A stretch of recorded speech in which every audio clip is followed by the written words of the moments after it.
Welcome back to the 63rd online episode of Peacetime, hosted every Sunday morning by Peace Point with myself, Phra Nicholas Thanissaro, live streaming from our meditation centre in London.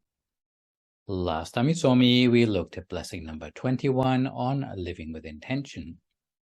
With the Dhamma talk today, we'll continue in our series on enlightened living to the first blessing in the instilling oneself with basic virtues subsection, that is, number 22 on respect.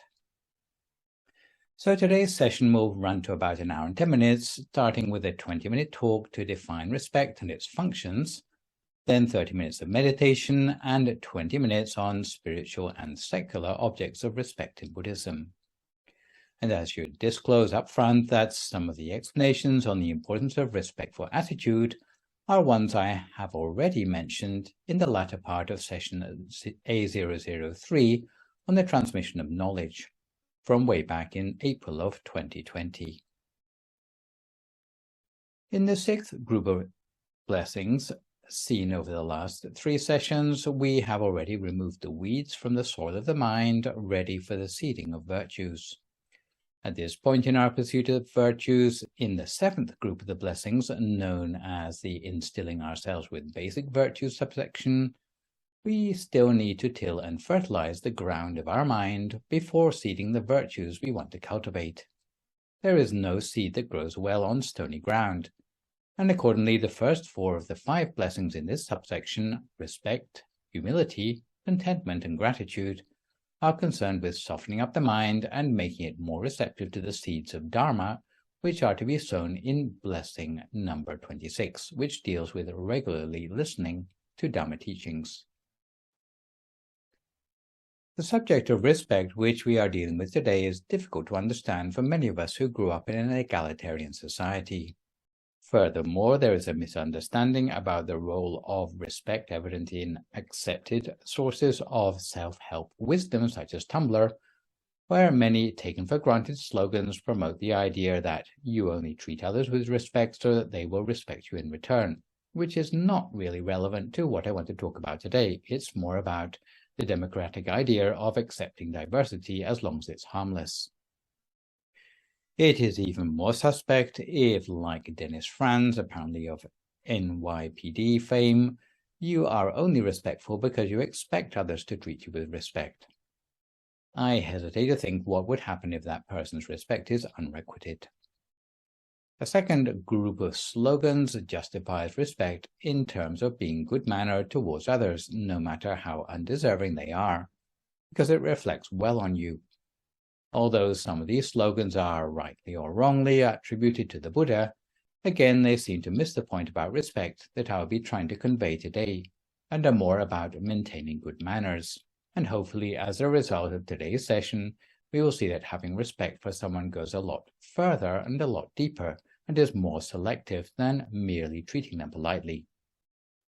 Lastly, there comes a set of slightly confusing slogans about self-respect as a path to getting respect from others, which I probably would refer to as having self-confidence or self-gratitude. And again, it is borderline problematic because it seems to feed into the promotion of narcissistic attitudes, which may make things worse for those who already suffer from delusions of grandeur. The difficulty in understanding the proper role of respect is further increased these days when there is so much pushback against the idea of those who feel entitled or who are just narcissistic, where any sort of expression of respect may seem to be encouraging such attitudes. We have already seen expressing respect to those worthy of respect right back in blessing number 3, where we already respect people by singling out those who are somehow worthy of such treatment. And by this point in the blessings, the expectation is that it will no longer be going through the motions or indiscriminate, but it will have matured and internalized to a steadfast attitude or a character quality that we project towards others in the world around us, who have a particular potential to guide us on our pathway of spiritual self-transformation. So the relevance of the respect I'm talking about today is as a learning skill to facilitate our absorption of spiritual knowledge, to transform passive absorption of the spiritual knowledge of others to active seeking out and acquisition of the knowledge we still lack.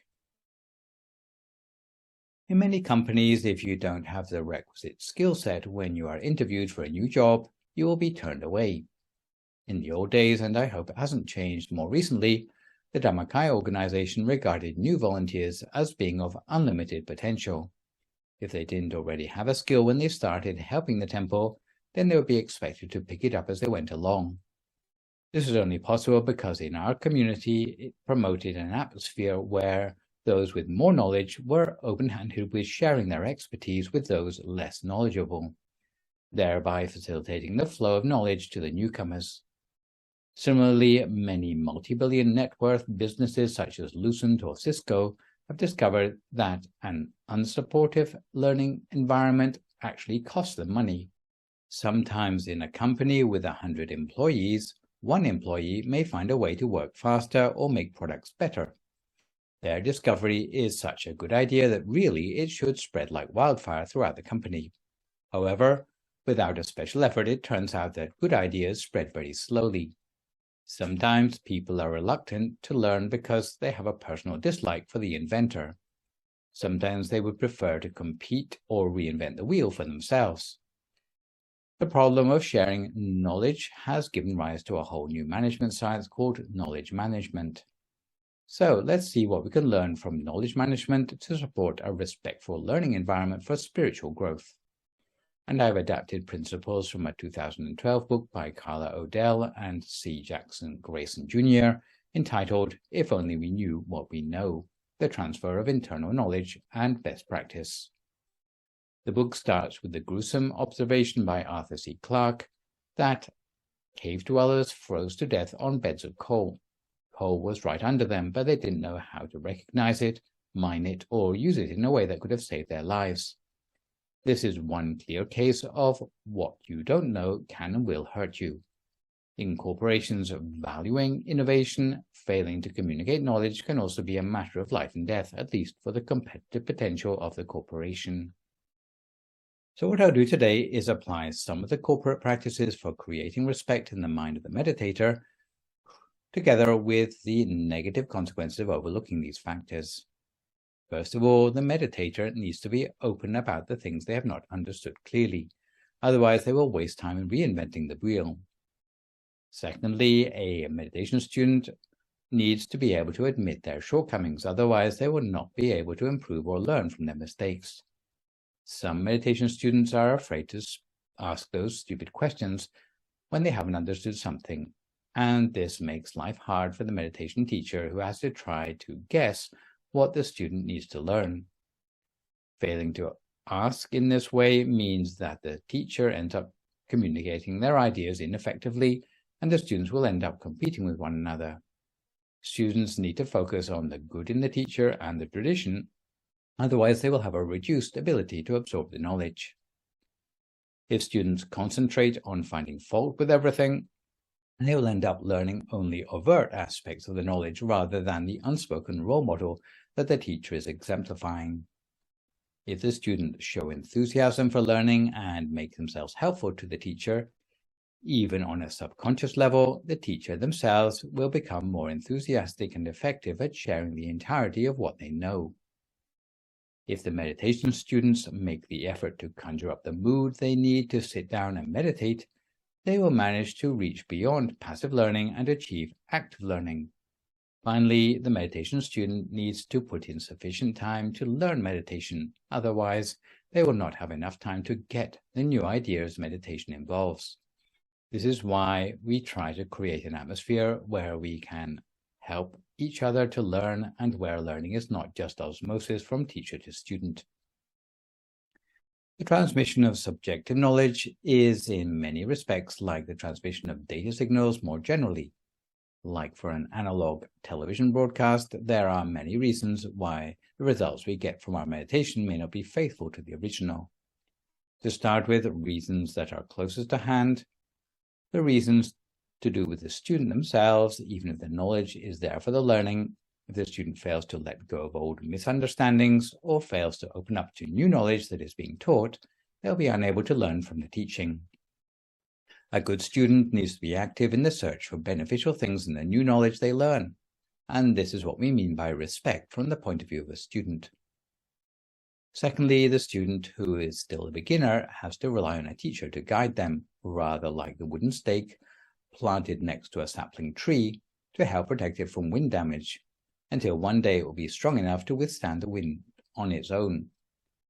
Sometimes the teacher, here the teaching monk, has plenty of knowledge, but if the student lacks enthusiasm, they will not retain much of what they learn. If you don't believe me, ask yourself what your best and worst subjects were at school.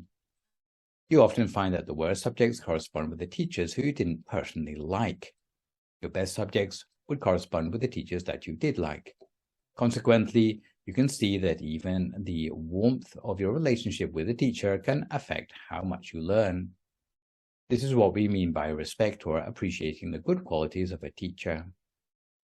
Thirdly, the body of knowledge which we wish to study may disappear from the world if respect for the tradition or learning process is lacking. For example, historians such as Edward Gibbon and Arnold Toynbee speculated that the fall of the Roman Empire was due to the loss of vision about what it meant to be a good Roman. In other words, a loss of virtue in the public imaginary. It's likely that the same thing happened for other major civilizations such as the ancient Egyptian one and the Aztec civilizations as well. Similarly, if meditators fail to see the value of the meditation which they are learning, it will speed the day when the intellectual capital or knowledge of meditation is lost from the world. Lastly, if we fail to understand and have respect for the founder of the tradition, it is as if we cut ourselves off from the lineage of the knowledge from which we are trying to learn. Without respect, whole bodies of knowledge quickly die because neither student nor teacher will be willing to go out of their way to help one another.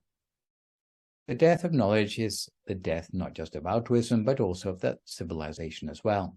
And this is why respect needs to be cherished by all reliant on oral bodies of knowledge passed down by word of mouth to bring each generation to enlightenment. The key value which we need to develop in order to activate our spiritual learning is the ability to look deep enough into the personality of others to identify the good qualities from which we can learn. To recognize the essential qualities of things, whether it be the healing properties of plants or the application of minerals, is a sign of wisdom. Anyone blind to the usefulness of the objects or people around them misses the opportunity to benefit from those things around them. Unfortunately, without practice, we tend not to see others as they really are. These qualities are human invested, which means that they often don't exist in the textbooks separately from the people exemplifying them. They are living knowledge, which means they have to be learned afresh from generation to generation, and often because they are complex to learn, a student needs to invest significant time and personal contact with the person they have apprenticed themselves to. All of this effort is required to overcome the tendency of being caught up in superficial appearances instead of being able to tell what virtues a person really has. The only chance we have of appreciating people's true value is if we make a specific effort to look for the good qualities in those people. However, we have a tendency not to do this. Because we have a certain arrogance, thinking that we are superior to others, often we overlook the good in anyone else. If we are not able to see the goodness in others, then what chance do we have to emulate that goodness for ourselves? Even when another person's virtues are manifest, they are veiled from our own perceptions by the impurities in our minds. In order to overcome possible blindness in the mind, we therefore need to focus on respect and how to cultivate it. So having gone to considerable lengths to eliminate what we don't mean by respect, we now come to the part of our session where we start to talk about the sort of respect that will facilitate spiritual learning.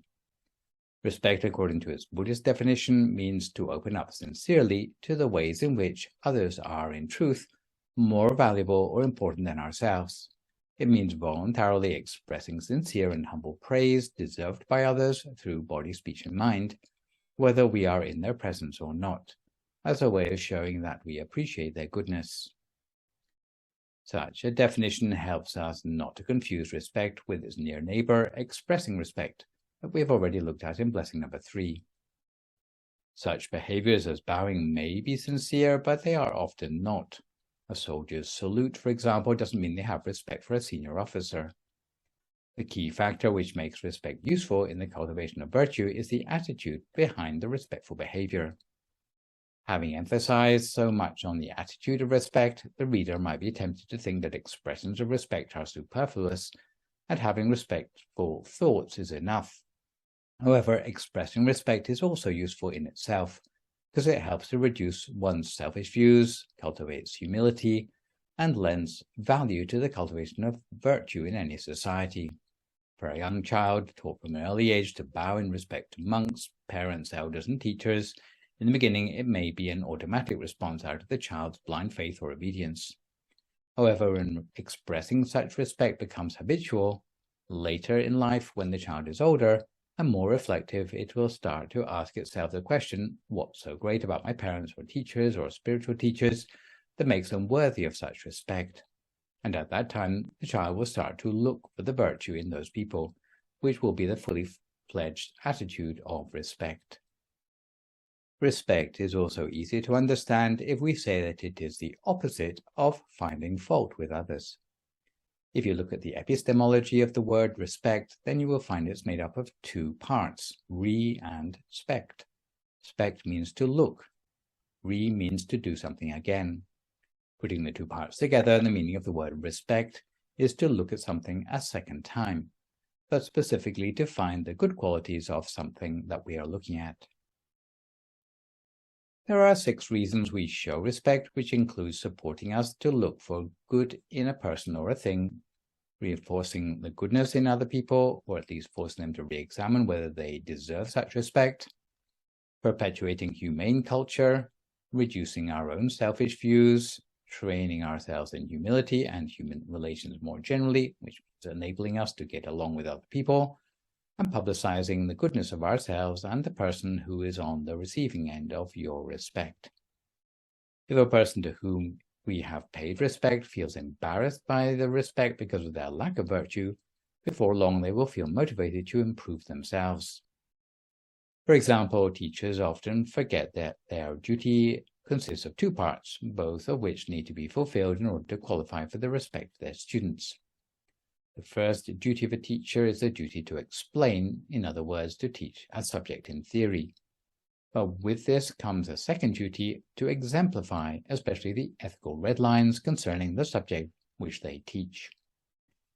If a person lacks respect, it is as good as saying, I'm so dumb and devoid of wisdom that I can't see any goodness which I can learn from you. The fear to express respect to others or to acknowledge the respect shown to one is usually rooted in the assumption that it would diminish one's kudos to let another person take the limelight. However, such thirst for self-importance and entitlement generally creates a dead end to any career of self-improvement. Respect in its Buddhist context is not about relinquishing power or self-determination to another person of perhaps questionable virtue, but it's more about how we can sponge up knowledge and good habits from everyone we meet. So before we come to time for our meditation today, we have time for a quick story about why promoting respect in groups, even by an artificial means such as seniority, can benefit the greater good in a community. There's a story from the Titira Jataka, which is the 37th Jataka story from the Buddhist scriptures, of 3 animals, a partridge, a monkey, and an elephant, which lived in a banyan tree. As with many of the early Jataka stories, the animals had the ability to talk to one another, but despite their capacity to communicate, they failed to show any respect or consideration for one another.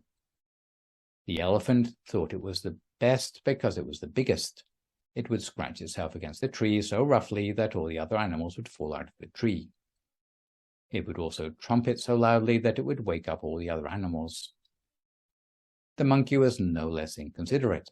It thought that it was the best because it was fast and could climb the tree more quickly than the others. It would throw down red ants' nests on the heads of the other animals if it felt dissatisfied. If it was bored, it would destroy the partridge's nest just for fun. The partridge said nothing but did a dropping on the monkey's head, and also the partridge would sing loudly whenever it felt like it. In the end, none of the three animals could get a proper night's sleep. The three animals met together to decide what to do, because if they carried on being so inconsiderate like this indefinitely, their lives would become drudgery. To solve the problem, they decided to respect each other according to age. They didn't have a way to work out how many years old they were, so they counted their relative ages by how much of the history of the banyan tree they could each remember. The elephant said that his first memory of the tree was when it was only as high as his navel, so about a meter high. The monkey's first memory of the tree was when it could sit on the ground and nibble the top of the tree, which meant it was when the tree was about 6 inches high. The bird said it could remember the tree since it had not yet sprouted. Therefore, the bird was the most senior, followed by the monkey, followed by the elephant. The way seniority between siblings works out in Asian cultures is that the elder sibling must take care of and teach the younger siblings, whereas the younger siblings must be compliant, humble, and eager to learn towards the elder siblings. Now, each animal knew where it stood in relation to the others. They could put their goodness to work. The bird would get up early in the morning and fly up high in the sky to do a reconnaissance on which part of the forest had ripe fruit on the trees. Once they got this knowledge, then the elephant and the monkey didn't have to guess where to go in order to get the fruit anymore. The bird and the monkey would sit on the back of the elephant and go directly to where the fruit was ripe.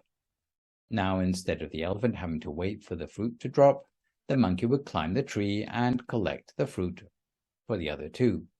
They would pick so much fruit to be transported on the back of the elephant, they could store the fruit at the bottom of the banyan tree so that the next day they didn't have to go looking for food anymore.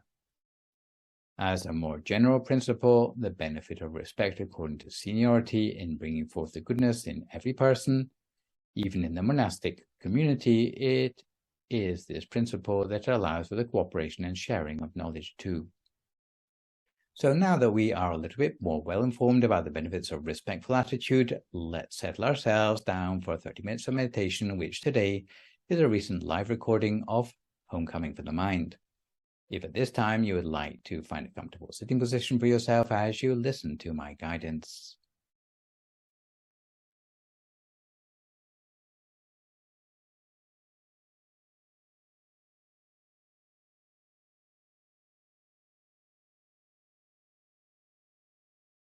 So if you'd like to start by adjusting yourself into a comfortable sitting position, whether you're sitting on a chair or on the floor, just set aside a little bit of time to make sure your body is adjusted to be as comfortable as possible.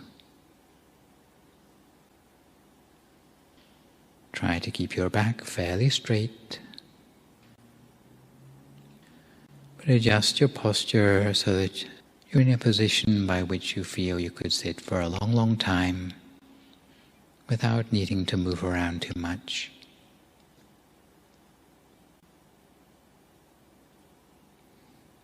So whatever posture you choose, put your right hand over your left hand, with the index finger of the right hand touching gently against the thumb of the left hand, with your hands resting palm upwards in your lap. We join our hands together in this way because if the index finger slips away from the thumb, it will give us advance warning of napping on the job.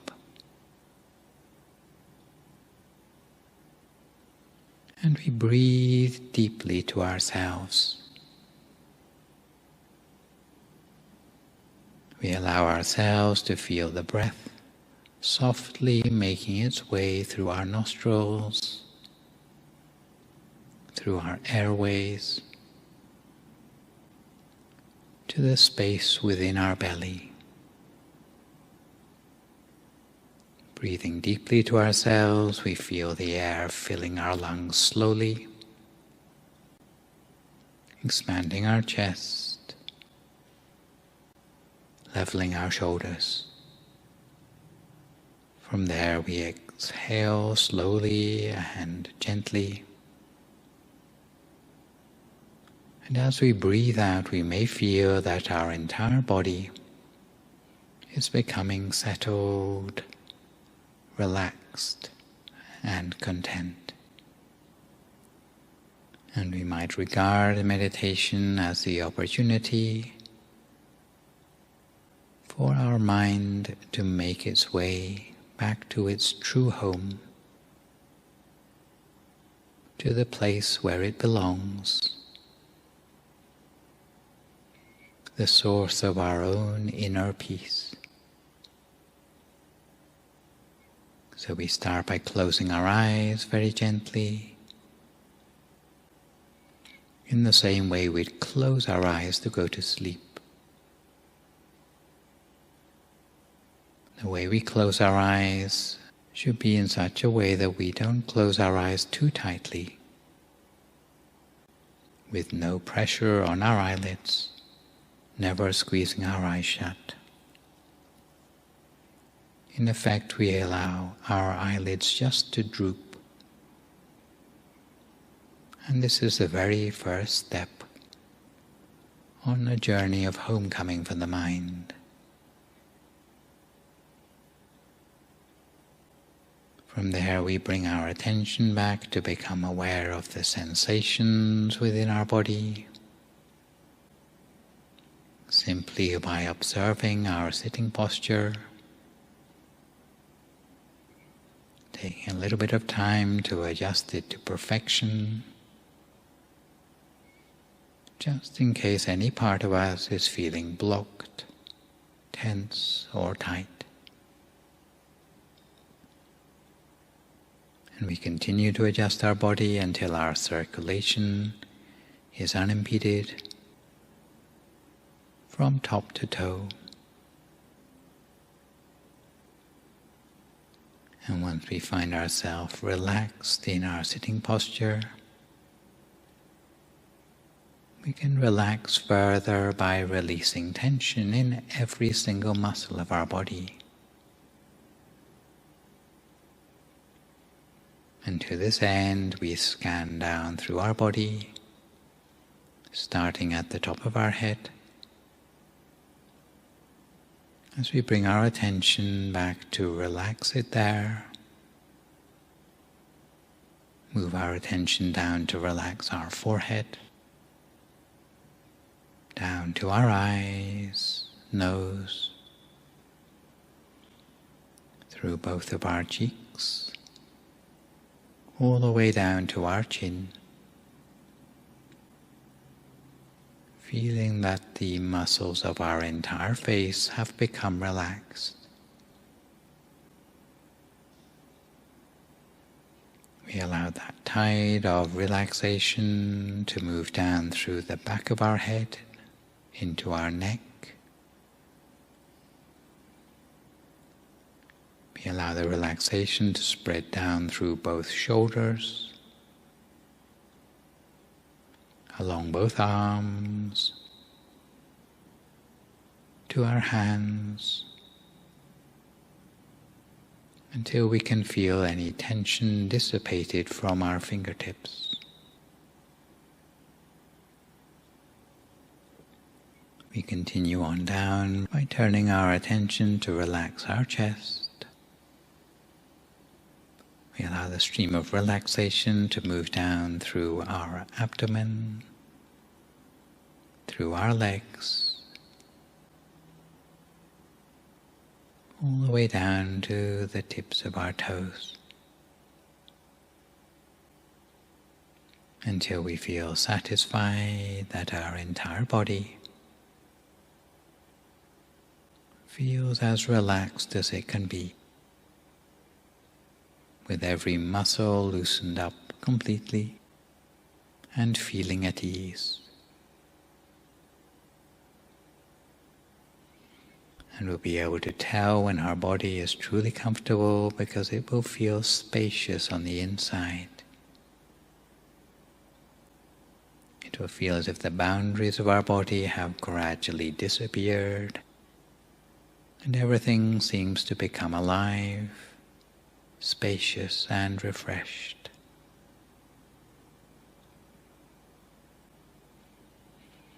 And in the same way that our body needs to become relaxed for meditation,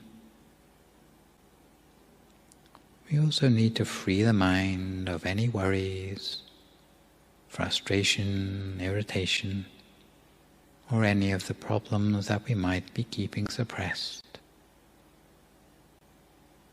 by shedding them all, unburdening our mind, and letting them go. Whatever negativity may still be lurking in our mind, we let ourselves become free of it completely. Because the real origin of freedom in the mind is unburdening ourselves as far as possible of any residual negativity. It's almost like spring cleaning our mind, one step at a time.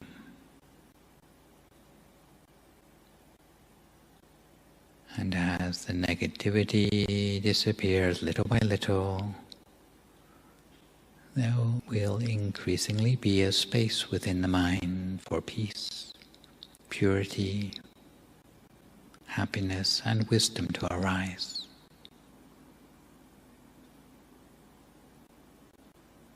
So for the moment, we let ourselves become as free as possible from any potential disturbance, letting it go completely. As a second step in the mind's homecoming on its journey toward inner peace. And we might conjure up in the mind a feeling that we are filling up every single cell of our body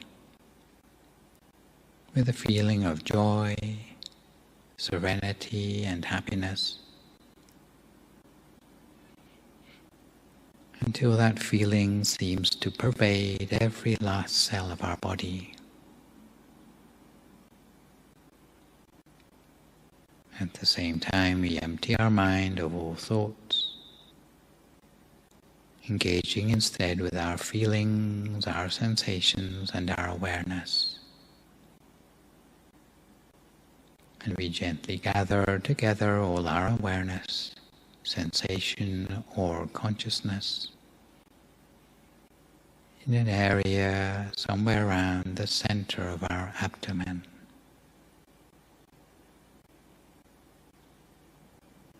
Allowing our attention to engage with that sense of comfort.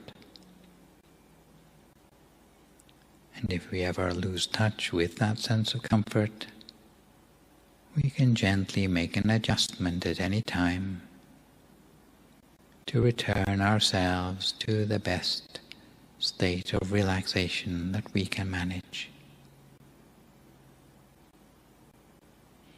Again, regarding this as the homecoming for the mind. And you might imagine that you're sitting alone high on a mountain with an uninterrupted view to the horizon.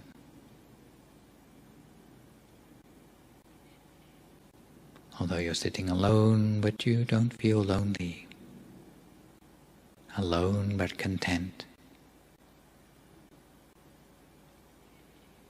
On top of a mountain, free from any interference, completely carefree. Perhaps with a slight breeze blowing right through your body. To the extent that your body feels light in weight, soft, almost as if it's floating weightlessly, melting away into the atmosphere around you.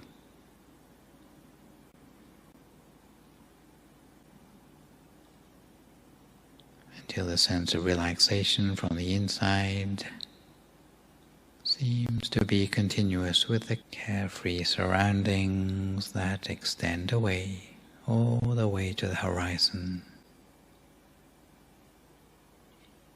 And you can allow yourself to be in the very middle of that space. A space in which there's no disturbance, no intrusion, just our private haven of peace, where we can be entirely ourselves. And in essence, this is a space in which we can continue to free our mind of any residual negativity, feeling that we're becoming one with nature around us. And the more we can let go, the lighter and more spacious our own mind will be.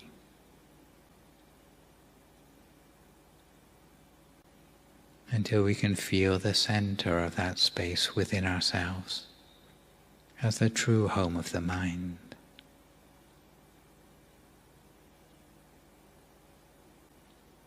So we bring the mind back home by gathering our attention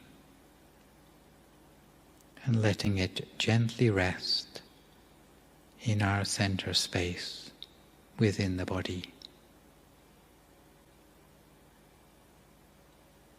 The center space for the moment is any place inside us that feels tender and comfortable.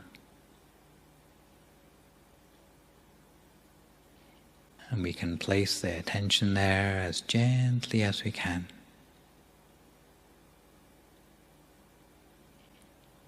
Once our mind finds its way to where it needs to be, there will be an automatic arising of joyfulness and contentment in the mind that doesn't require anything more.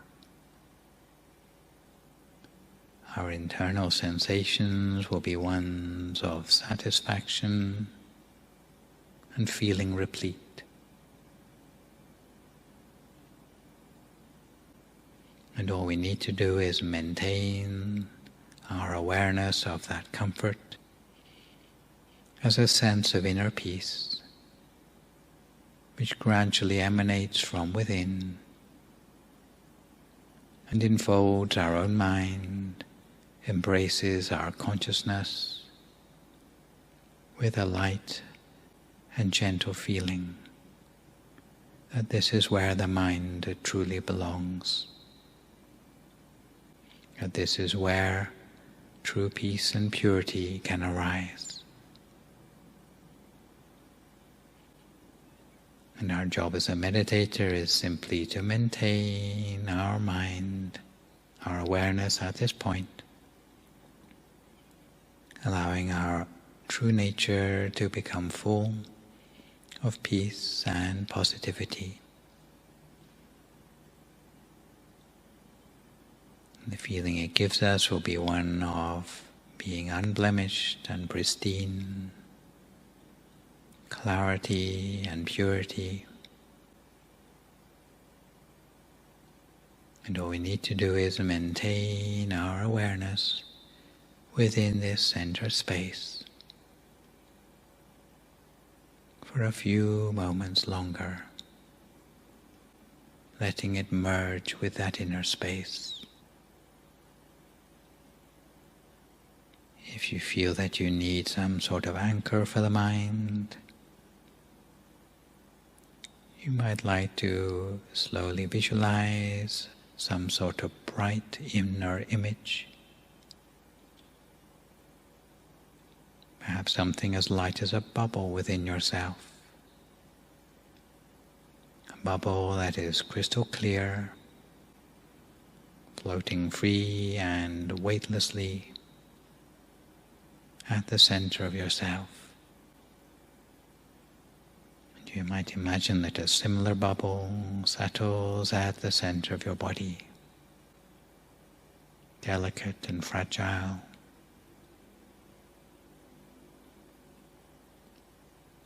And all we need to do is maintain that picture of the bubble inside ourselves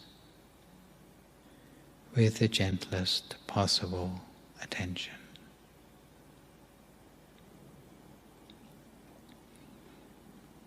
We might imagine that the bubble remains motionless or shimmering at the center of our abdomen, soft, delicate, and gentle. We may discover that that bubble has its own illumination from the inside, or that it becomes gradually brighter, perhaps even as bright as the sun in the morning or at midday, but with a white light, a brightness that is cool and soothing, perhaps more similar to the light of the full moon at night.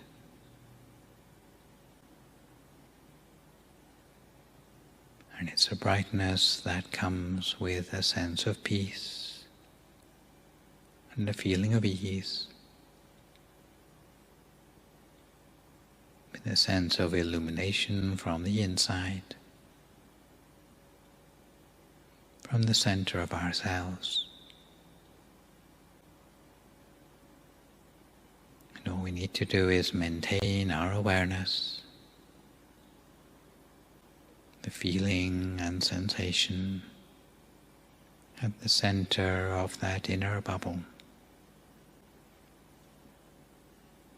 just slightly touching that feeling within the bubble with our awareness,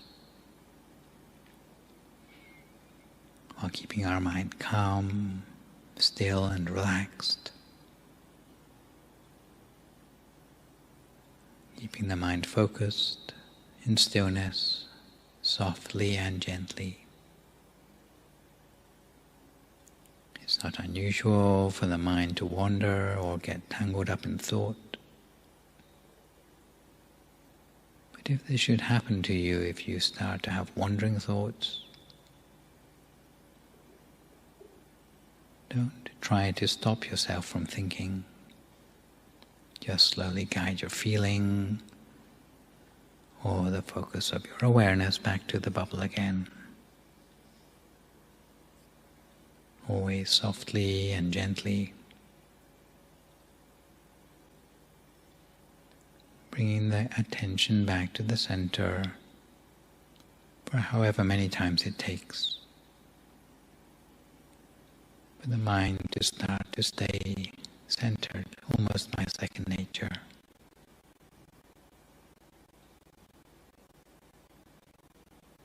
At this point in our meditation, all the thoughts and distractions will seem further away, as if in the distance.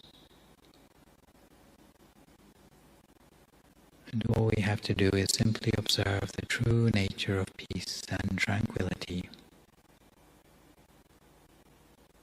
a sense of depthening of the mind and its awareness, so still, so soft, so gentle.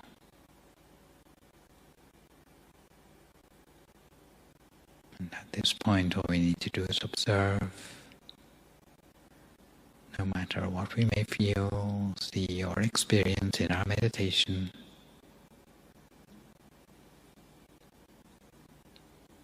Because each experience will lead us in the direction of that inner peace.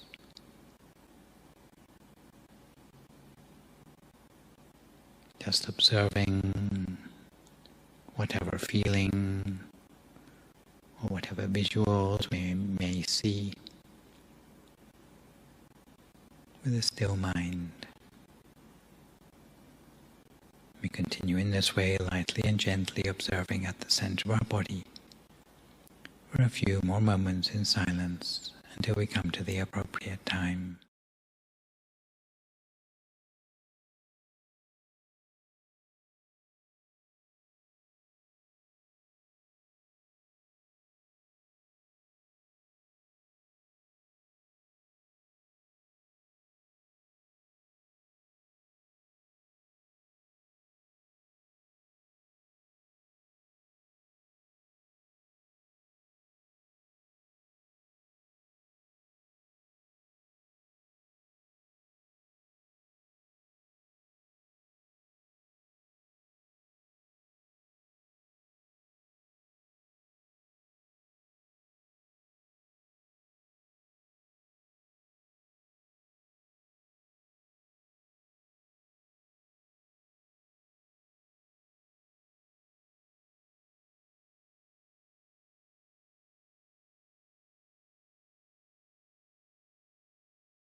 Continue to keep our mind on track at the center of the body the whole of the time. Always feeling the connection with our sense of inner peace, to the point that we can start to understand what peace really is.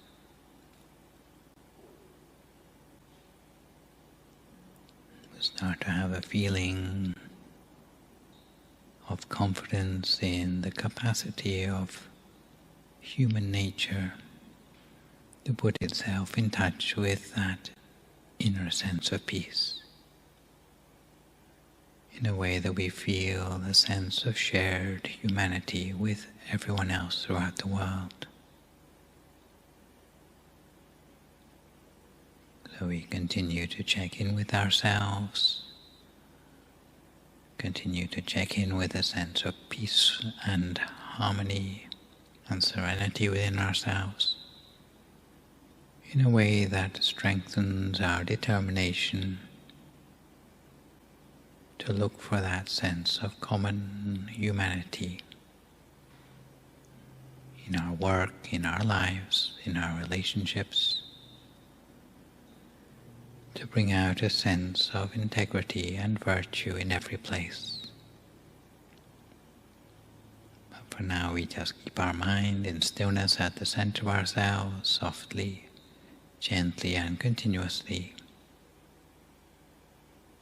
keeping our mind on track, inwardly in silence, as we continue our homecoming journey for the mind towards inner peace for the last few moments of our meditation in silence.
Sappa Buddhanupavena, Sappa Dhammanupavena, Sappa Sanghānupavena Sattha Soti Bhavantu Te. So if you'd like to come to the end of your meditation for today, you can gradually open your eyes again. If you feel at all uncomfortable, then slowly try changing to a more comfortable position before gently finishing your practice. So to return gently to our subject matter for today, let's turn to look at some of the things Buddhists regard as worth having respect for. The Buddha taught in 3 places in the Anguttara Nikaya, that is in the Appamada, Gimala and Sakacca suttas, that there are 7 objects of respect in the spiritual world which are so imbued with potential benefit that even if a person is unable to appreciate those benefits at first, simply by having respect for those things, some of those benefits will start brushing off on them. In fact, this is a logic that we've already come across in the 3rd blessing. The 7 objects of respect comprise the personality of the Buddha, the phenomenon of the Dharma, the community of personalities, that is the Sangha, the phenomenon of education, the principle of meditation, the principle of non-recklessness, and the principle of hospitality. All these things are so potentially beneficial to our well-being that we cannot afford to overlook them. If we have no respect for these things, it's hard to know what will be more helpful in their stead. So let's look at each in turn to see the attitudes and practices appropriate for having respect for each of these. To start with the Buddha, the 9 traditional qualities Buddhists respect, to quote the translation from the chanting book, are having traveled the eternal path of righteousness, being worthy, being fully self-enlightened, having attained supramundane knowledge, being of perfect conduct, having clearly understood the whole world, being a most capable charioteer who trains his followers in the highest spiritual life, a teacher of all human and celestial beings who is enlightened and exalted. By respecting the Buddha, some of these qualities will brush off on us too. There are different ways of expressing one's respect for the Buddha, which depend on whether the Buddha is still alive or has already passed away. When the Buddha was still alive, monastic disciples would go to him for audience 3 times a day, while lay Buddhists would attend him as regularly as they could. In terms of manners, disciples would also show respect by not wearing shoes when the Buddha was shoeless, not standing or sitting in a place higher than where the Buddha was located, not putting up an umbrella or parasol within the Buddha's sight if the Buddha had not done so himself, and not leaving oneself al fresco within the sight of the Buddha. Also, monks wouldn't wear their robe in the less formal manner than the Buddha, which mostly relates to whether one shoulder is covered, or which is more humble, or both shoulders are covered, which is less humble. Once the Buddha has already passed away, which would include the present day and age, the posthumous ways of paying respect have been adapted because they mostly refer to paying respect to relics, a pagoda, or a statue rather than a living person.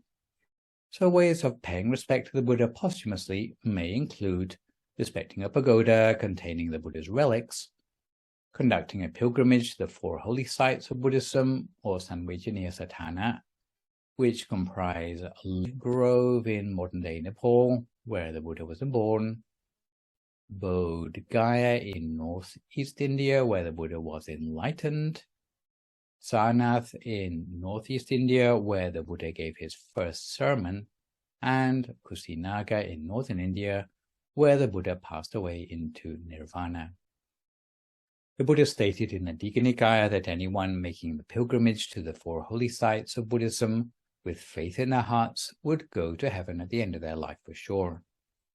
As for paying respect to Buddha images, respect may be paid by bowing to a Buddha statue with a normal 5-point bow, which you can find in the preface of every temple chanting book, or anointing the Buddha image with water on appropriate occasions. If one is visiting a temple, it is customary to pay respect before the shrine of a temple upon arrival and before leaving. If visiting a pagoda or temple, there is usually an area beyond which shoes must be removed, and removing one's shoes in this way would also be considered an act of respect. It's also customary not to put up an umbrella or a parasol in the pagoda grounds, nor chatter while walking the pagoda grounds. One should maintain one's composure throughout one's time in the temple or pagoda compound, and of course practicing what the Buddha taught. Again, for monks, it is customary to change their manner of robing from the formal style of covering both shoulders used outside the temple to the more humble style of covering just one shoulder when entering the temple or pagoda compound. The next on the list of objects to respect is the Dharma, and the Dharma is the collective name for all that the Buddha taught about the nature of life in the world. The 6 traditional qualities of the Dharma that make it worthy of respect, again according to the chanting book translation, include having been properly expounded by the Buddha, being clearly perceptible within oneself, being timeless, being inspiring to those who see it to call upon others to come to see it, being of the nature that it should be internalized, and being realized subjectively by the wise. There's also a pathway which, if followed, will lead to an end of suffering. Even the Buddha himself paid respect to the Dharma. He had so much respect, in fact, for the Dharma that some of his final words were to declare not a person, but the Dharma, together with the monastic code of conduct, or the Vinaya, as his successor to lead Buddhism after his passing. So ways to respect the Dharma are never to miss the opportunity to hear Dhamma teachings, listening to Dhamma teachings attentively, peacefully and with composure, rather than falling asleep or picking one's feet during the teaching, taking respectful care of books containing Dhamma teachings, for example, by not shoving them in our back pocket, leaving them on the floor or in places where they'll get dirty or wet, and not using them as coffee mats. And it's also considered respectful not to make fun of the Dharma, and if you have the opportunity to teach the Dharma to others, you should try your best to teach it accurately. Next on the list is that of the Sangha, and by this we mean the Sangha are a group of monks who have trained themselves towards enlightenment and who help to teach others to follow in their footsteps. The 9 qualities of the Sangha that make them worthy of respect, again following the Chanting Book translation, are being excellently practicing disciples of the Buddha, having taken the direct path of righteousness, having behaved according to their inner wisdom, having mastered themselves on the way to salvation, having attained any of the 8 stages of enlightenment, being worthy of offerings, particularly on behalf of those who have passed away, being worthy of reverence and homage, and being a supreme field of merit in this world. Customary ways to pay respect to the Sangha are by bowing again with a 5-point bow or saluting with one hand in a gesture of prayer. It is considered to be respectful to sit with composure when in the presence of monks rather than, let's say, lying down, not putting on shoes or putting up umbrellas in the middle of the monastic community, not making exaggerated gestures such as amateur dramatics when in the presence of monks, not standing, walking, lying or sitting down in a way that impedes or encroaches upon monks, not boasting of Dharma knowledge or answering questions on Dharma unless specifically invited to do so by the most senior monk, and on the contrary, looking after the monks' needs with a faithful heart and keeping an open house to them. The next on the list is education, and this may include education in both spiritual and worldly ways, because education as a principle is so beneficial to one's welfare. A respect for education doesn't mean bowing to your textbooks. It means being sincere in your studies rather than reckless. You need to avoid taking the attitude that you already know it all. You need to study in a way that you try to get to the core of the subject that you're studying. The next on the list of things to be respected is the practice of meditation, and we are all probably quite familiar with the idea that meditation is vital to our well-being and should be respected as such. Since it's the final and most important link in the Noble Eightfold Path that will allow the mind to break free of suffering, as such it is an essential part of the threefold training, standing between self-discipline and wisdom. Meditation is also crucial to the cultivation of all sorts of virtue, especially removing defilements from the mind and entry upon nirvana. Some people overlook meditation because they think they can attain enlightenment by reading about it. Unfortunately, no matter how much they read, they have no chance of coming closer to enlightenment because all their theoretical knowledge can do nothing to help develop inner experience or transform the mind on a subconscious level. Even after his enlightenment, the Buddha set an example of meditating every day for several hours. So, relevant ways of having respect for meditation include reminding ourselves of the benefits of meditation, practicing meditation regularly for as long as we can, and being quiet in order not to disturb others who are meditating. Next comes respect for non-recklessness. As we've seen in the previous blessing, those who are non-reckless need to be habitually mindful of avoiding unwholesomeness, cultivating good deeds, remembering the retribution coming from unwholesome deeds, remembering the suffering inherent in continued rebirth in the cycle of existence, and reminding ourselves always to keep our mind on the object of meditation. Keeping these considerations in the forefront of our mind are equivalent to having respect for non-recklessness, as well as maintaining our own sense of human dignity.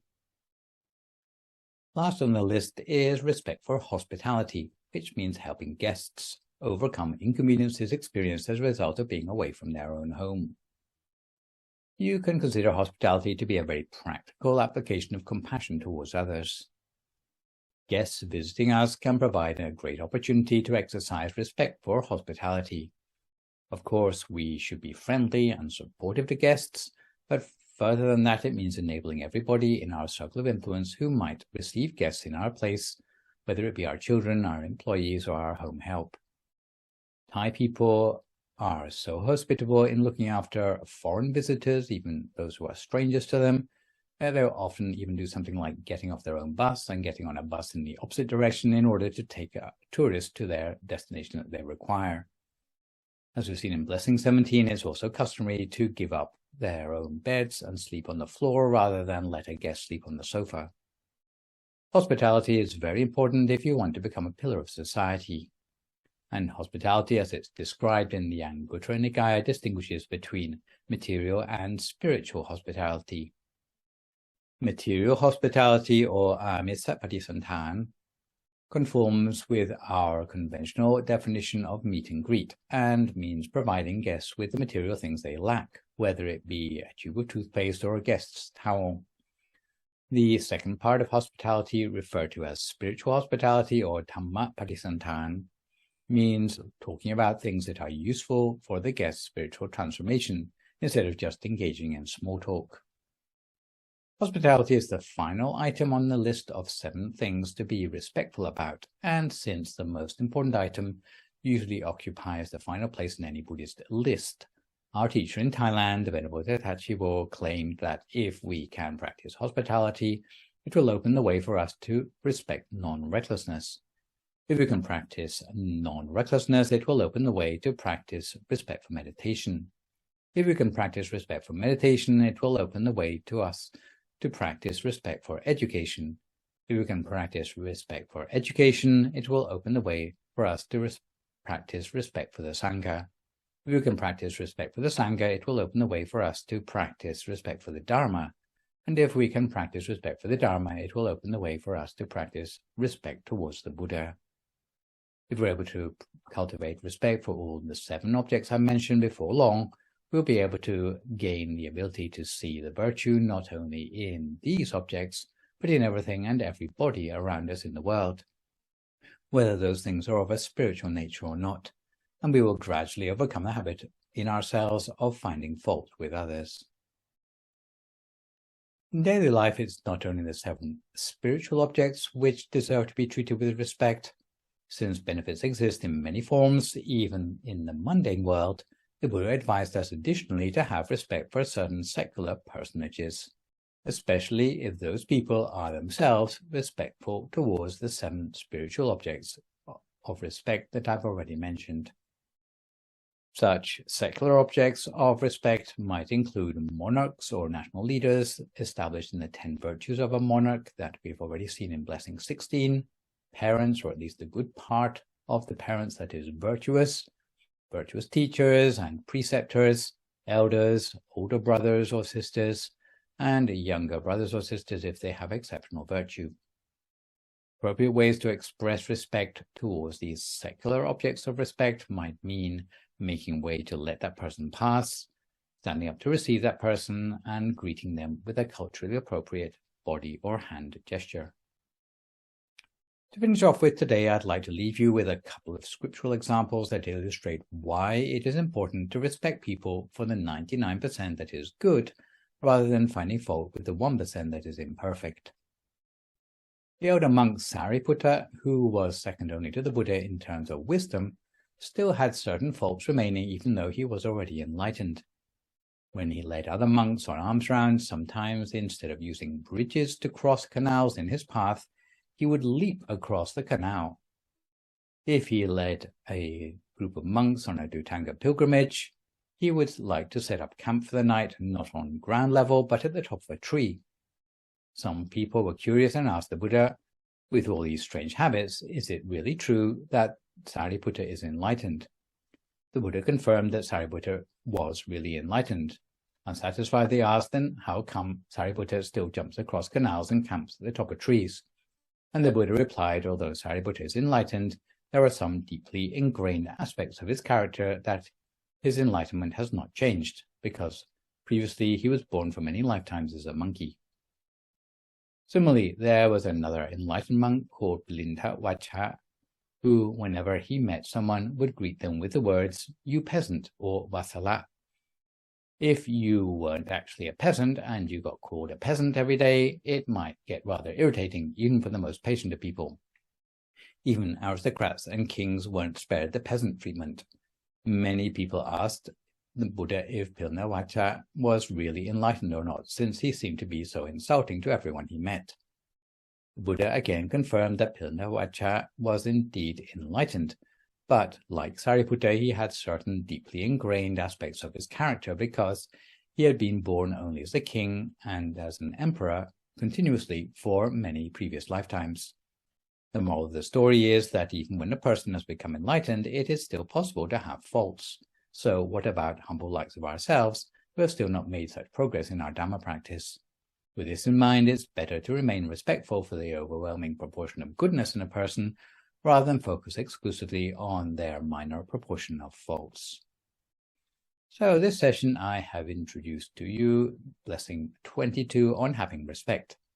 For my next live session online, which will, fingers crossed, be a week on Sunday morning, we'll continue with the 7th group of blessings with blessing number 23 on humility.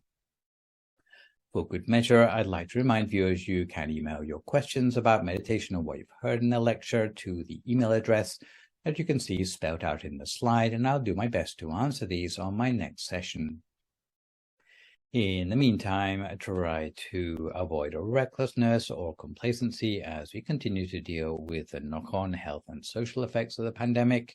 Maintain a positive mood, speak only positive words, forgive others, extend good wishes to others, and meditate daily. Hopefully, as a result of today's session, you will be more able to understand how to look for the best in every person and thing around you through the quality of respect. So, for today, this is me, Phra Nicholas Thanissaro, signing off for now. So long, folks, and stay safe.